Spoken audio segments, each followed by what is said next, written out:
Just have them as election day talking points. You're not going to break through the funding disparity. You're not going to break through the media bias. You're not going to break through the independent voters. Welcome back. That was former White House advisor Stephen Miller on this program weeks ago on Republican talking points and why he says they cost the GOP big. A bigger majority. Ronna McDaniel is seeking another term next month as chair of the Republican National Committee. She has the endorsement of 107 of the 168 members of the RNC, in which a simple majority is needed to win re-election.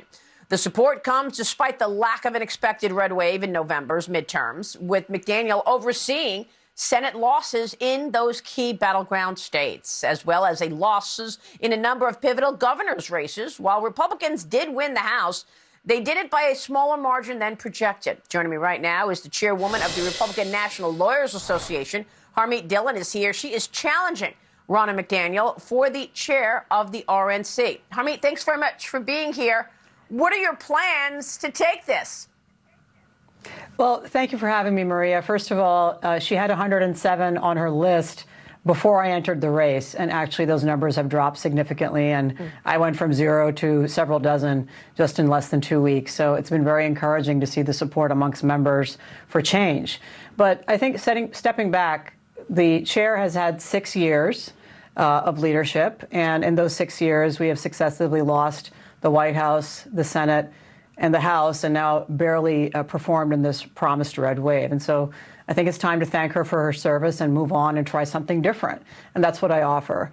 In my 3 decades of experience as a Republican election lawyer, an activist, and an activist even before that, I have a demonstrated track record of success. And more importantly, I understand that as our electoral landscape has changed and we have more ballot harvesting, early voting, and other innovations in the law, whether we like them or not, our party has not evolved at all to try to combat that. And so I feel like when we're talking about getting our voters to vote on Election Day, we're doing AOL dial-up from the 1990s, and the Democrats are in the fiber optic era.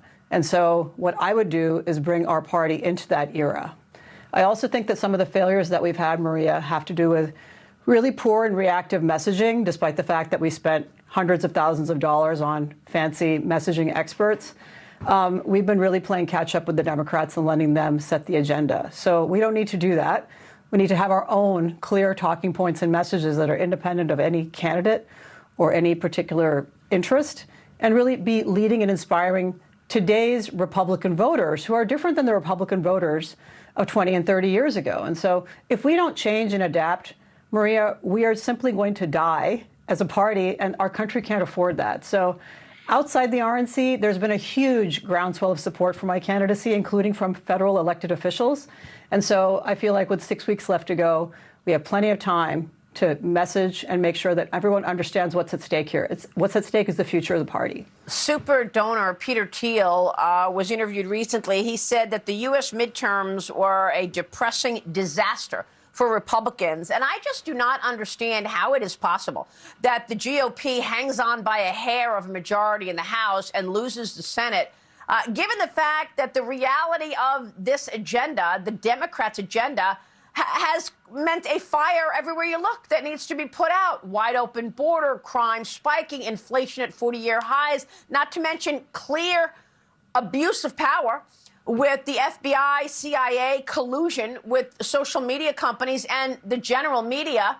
So how is it possible that voters are not responding more aggressively to the GOP? Well, you're absolutely right. And we should have had a historic pickup here. And, you know, it blows my mind that, our leadership is supporting this failed RNC leadership, because we had the opportunity to message clearly on these issues. We had the opportunity to appeal to our voters.